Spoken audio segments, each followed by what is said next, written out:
Am I the a-hole for calling the cops on my brothers as a teenager and deciding to cut off my parents now?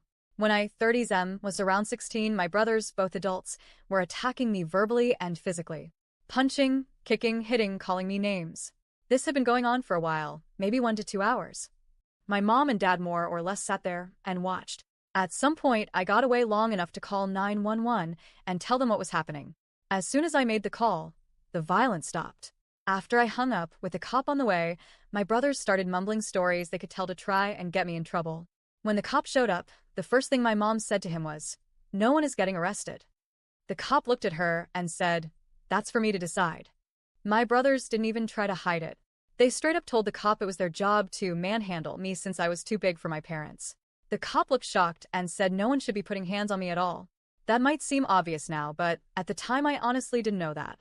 One of my brothers tried to say I beat my niece, and that's when my dad finally spoke up to say, "You know that isn't true." That was pretty much all he said during the whole thing. The cop eventually left after issuing a warning. Eldest brother is a cop and I think called in to get the other two off the hook. The threat of 911 and me standing up for myself seemed to make the family back off a bit after that. When I turned 18, the violence stopped completely. Everyone knew I'd press charges.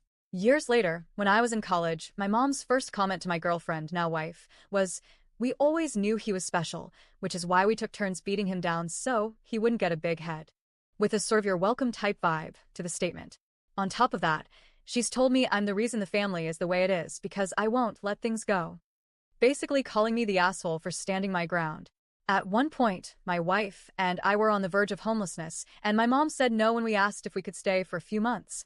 She later said I could stay, but only if I apologized to everyone and let everything go.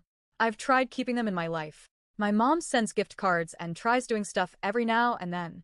But I'm at the point now where I think I need to cut them, at least my mom, off completely.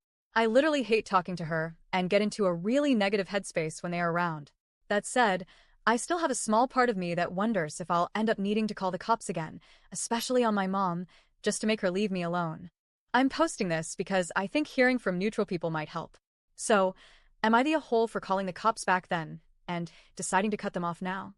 Note, this is the first time I've ever shared the full situation with anyone besides my wife, who's amazing and leans toward full severance. I probably didn't write this perfectly, but I just want to thank anyone who took the time to read it. I really appreciate it. Edit. Thank you, everyone.